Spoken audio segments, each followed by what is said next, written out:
You have reached the Geek Elite. Good luck.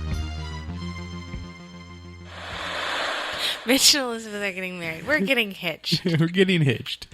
There will be no less than 3 things that go wrong, one of which will be major. And you're not going to be attending unless you're on the list. Biggest air quotes possible, because perfect is an illusion. That's right. Mitch and Elizabeth are getting hitched, and we are 30 weeks away from the wedding day. Elizabeth, how are you? I'm still standing. We'll call that good for this week. Call it good. Okay. This week, we have my brother, who is going to be my best man, and his wife, Babette, on the podcast. Thank you both for coming on. Our pleasure. Hello. Essentially, what we do is we like to talk about, weddings and what it is that we should expect. So the fact that you've already had a wedding and are married, what's some of the things that we can expect after we get married?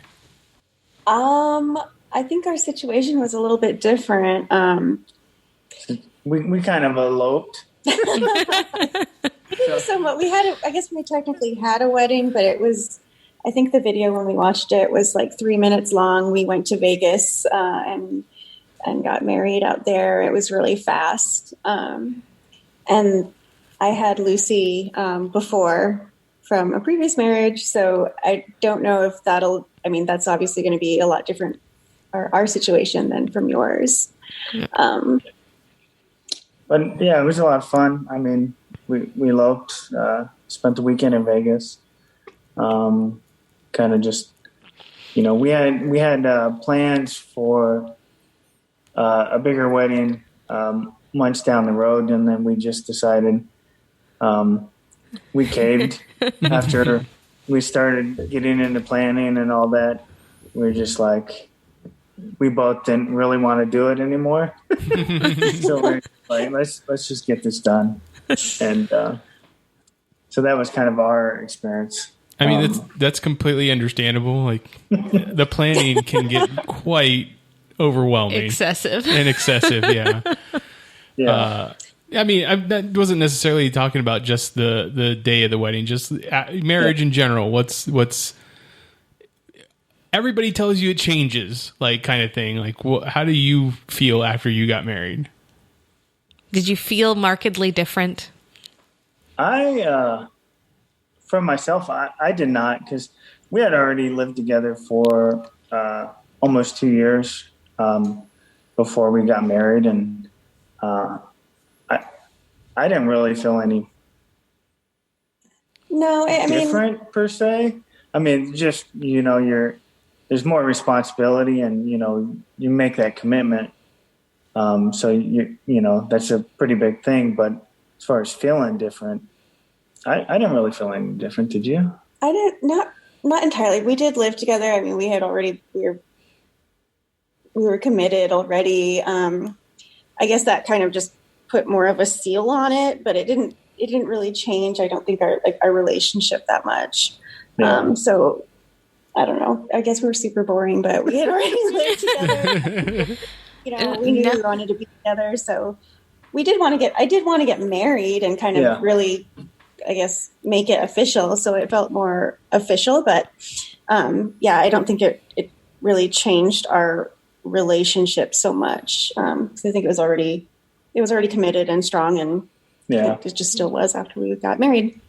Yeah, as much as people tell us that it'll feel different, everybody we talk to about, well, how did it change for you? Everybody goes, well, it didn't really.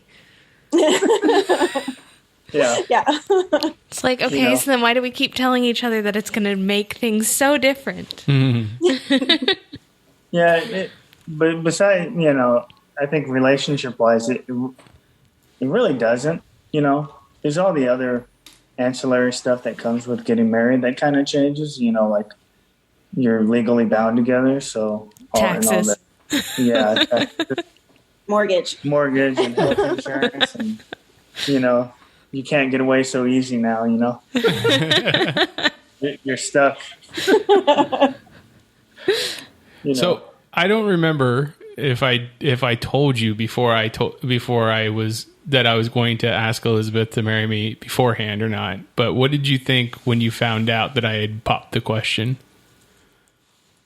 Well, I think I can't really remember either, to be honest with you. I think you told me maybe the day of or the day before.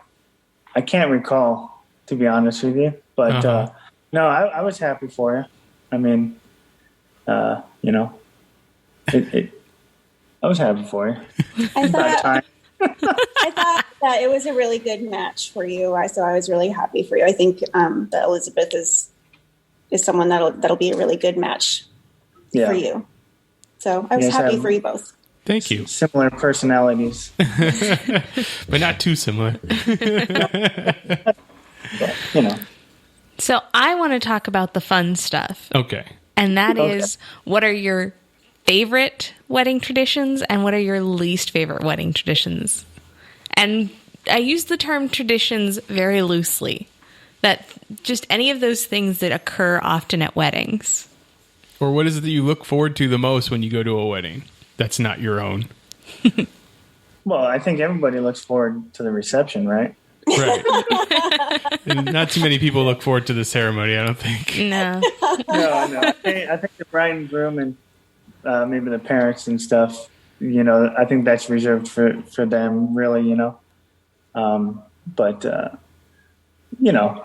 I like a good reception with live music and, good vibes. Traditional wise, I don't know, some of the, dances that you guys do, maybe like the dollar dance or something like that. I always kind of like that. I think the dollar dance is actually really cute when people do that, where I guess less when they put the money in a bag or whatever, but when they like pin them all over, I guess it's really tacky, but it's so cute. So that's the one that I do like. As far as ones that I hate, or you just always roll your eyes at when it comes around to it. So I guess, for me, I'm not a public speaker or anything. So, sometimes it's the toast, right? It depends on like how many people toast and if it continues to go on. You know what I mean? Like, yeah. It's toast after toast after toast. People start drinking, and they're like, I also have a toast for this young couple. And you're like, oh my God, we're on the fourth toast. Oh, Elizabeth has already put a kibosh to that. Yeah, there's only so many people. There's only, 4 people that are giving toasts? Oh. Whoever is going to give a toast has to be designated before the day of. So, Josh, that's you. Yeah. You're one of them. Well, I kind of figured. Yeah. I've been, trust me, it's weighing on my mind. I was saying, and I am really pushing for everybody has to have something on a piece of paper that we don't have to see it, but you have to have something so that way when you get too many drinks in, you have something to go, oh, right, this is what I'm talking about. 20 minutes, yeah. Right. Because that is also one of my least favorite is when the wedding does opens the floor to anybody who'd like to speak. And normally this occurs before they feed you. And it's like, no, please don't do that to me. Yeah, exactly. After sitting through the ceremony and all that, well, people want to have some drinks and some food, Exactly. What about you, Babette? You looked like you had a favorite. I don't necessarily hate it, but there's definitely a possibility of cringe factor, and I'm hesitant to say this. I don't know what you guys are going to do. When people do their own vows, sometimes I'm just like, oh my gosh, I've seen it done actually where it was actually really nice and they were really good vows and I was kind of impressed. But I have also seen it where I was just like, I was just cringing. It was so bad. So that's it. It's not that I hate it. It's just that I'm like the kind of person where other people do embarrassing stuff, I get like super embarrassed myself. It's like, I can't stand it. I can't stand to watch even the possibility of someone humiliate themselves. So when people do cringy stuff, like do really weird. She can't watch The Office at all because she can't. I can't. It just, the cringe just gets me. So that has the possibility if they are bad ones where I just it's just cringy. Well, be prepared to start cringing at our wedding because I'm going to give the cringiest vows. I'm not going to lie, Babette, because Mitch is like, we should do our own vows, and I'm like, okay, like this could get really bad really fast. But they can be good too. I mean, they can be. I've seen them be good. It's just there's always the possibility where you're like, oh no, gosh, are they good? I'm with Babette. Like, most of them are cringy and bad. And mine are also going to be cringy and bad, but they're going to be mine. There we go. He's just embracing the cringe factor, right. And I live in fear of that's it. Right. So it's fine. Yeah. Well, now I'm ready, so I don't have to worry that I might the territory, right? There might be some magic in there. I don't know. Pull a rabbit out of my hat. I'll be wearing a hat. That does fit with. I would not be surprised. Are you gonna have a top hat? I don't know. I mean, I might. Who knows at this point? I might turn to the crowd and just be like, "Now, everybody, look underneath your seats." And there's gonna be my vows underneath everybody's seats. Now that I'm warned, I'm going to have a cocktail or two before the ceremony. It's also a good idea. I will be with you. Well deserved. What's a good memory from a wedding that you attended? Well, I haven't been to many. I kind of remember Adam's first marriage when he got married at the convention center in Yuma. Mm-hmm. That was pretty fun, just the dancing and hanging out with everybody. I kind of remember that one. That was a lot of friends at that one. Yeah. And let's see. How many times have you been in someone's wedding party, Josh? Oh, and somebody actual wedding party? Yeah. I think it was just the one time for Eric. Really? And when he married Lana, for that one. So, which that one was fun. Also a little different, because they got. You were just Tom's best man, and it was a small wedding, but I guess that's true. So I guess in the wedding. I was officially in the wedding, and a friend of mine up here. I forgot about that. It's okay. He probably doesn't listen. He's 64. One of my buddies at work, he got married again. But Eric's was unique, with the whole, because they got married on Halloween, and they kind of had they came down to they walked the aisle down to the Star Wars music, so it was, entertaining and a little bit unique, Mm-hmm. but things you do when you're early 20s, so. What's going to be our excuse? I don't know. My late 30s. Babette, what about you? What's a favorite memory of yours, and how many times have you been in a wedding party? I have only been in a wedding party once. I was a bridesmaid for one of my friends that I knew in the Air Force. She actually got married in Hawaii. That's where they were living at the time. It was, I guess we probably from that wedding, it was more the hanging out with the bridesmaids, and we did a lot of the decorations at the hotel ourselves because she and her husband to be were basically paying for it. And me and one of the bridesmaids were basically like, standing on the dinner tables, trying to put up like decorations that were hanging from the ceiling and stuff. And we were just cracking up thinking about how, like, oh my God, people are going to be eating on this later and not realizing that we're standing on these tables in our bare feet. But yeah, that was a fun time. And then I got to go to Hawaii. So hey, there you go. Yeah, that's a good setting. Speaking of, you are one of the few that actually live, near the venue. I mean, relatively near. Do you plan on staying at the resort with the rest of us, or not that you have to make the decision right now, but are you leaning towards staying at the resort or going home? I think we were going to stay. I mean, I was probably going to stay for 2 nights, and I think Babette was going to join me on my birthday. Yeah, that's right. We did on the actual day. We did do that. We did do that. So, I'll probably be up there the day before, stay up there, and then of course the day of the wedding, stay there as well, both of us. We figured there's probably going to it's going to go for a while, I think. And we don't want to drive home. Hope. Yeah. I was going to say, that's the goal. So, yeah. Well, and Babette and Josh helped us in deciding on our venue. This is true. We ran through, you guys were we were with you guys when we were trying to narrow down where to actually have it in the greater Phoenix metro. A lot of places. Yep. Yeah. So, and Babette gave me probably the most solid advice when it came to venues in regards to thinking about, because we were between 2 venues, the one we ended up with, the Scottsdale Plaza Resort, and Ashley's Castle, where I was going to have to get ready off site and then get to the venue.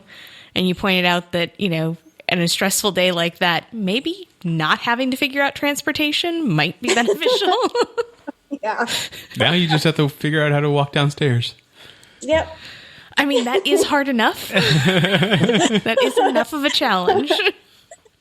Yeah, on a stressful day, that's enough. Especially in full get up. Yep. Right. So, yeah. Oh. I don't know. Good. Glad it was helpful advice. Yes, very. So then the last piece we normally ask is any piece of advice you have for us on the day of, how to get through the day of, or for after. Well, the day of, I mean, I know will be a stressful day, but just I would say don't let it get to you guys, because it's about every day after that, Mm-hmm. So I think I would basically the same. I mean, the day of, I think, is probably going to be really nerve-wracking, but you guys have planned a lot, so there might be like little random things that go wrong, but I wouldn't stress about them because people aren't going to really remember that. They're going to remember that they're there to support you guys and, on your journey as husband and wife and all that. And like little things probably people won't even remember or notice that might stand out to you. So really just try to be present in the moment and, enjoy yourself. Enjoy the day that you guys have prepared for and all the days to come. I like it. Very nice. Hey, you know what? And not that you had to, but did you guys go on a honeymoon, or was Vegas part of it, or? No, I mean, Vegas was really like a fast, like a weekend thing. We drove up like Friday and I think we got married Saturday and came back home. So not really. I think that's something we still owe ourselves. Well, maybe because, I mean, we did do. Maybe, yes. Well, I'm trying to remember when we went to New York City for a week, but that was my birthday. That doesn't count. It doesn't count. Well, yeah, because we're just, we're still kind of undecided. We don't know what's actually going to be a good idea yet when, since pandemic is still a thing. But I have a need to do something, but the question is, to what extent do we do if we can't do what we want? Yeah. Yeah. Yeah. What is it that you're thinking of right now, or do you not want to share yet? Well, so the plan had been to fly to Scotland. Well, the first plan had been to do Prague because that's what I really wanted. But realizing being on the West Coast versus the Midwest or the East Coast, we'd lose 2 days out of the week to get there.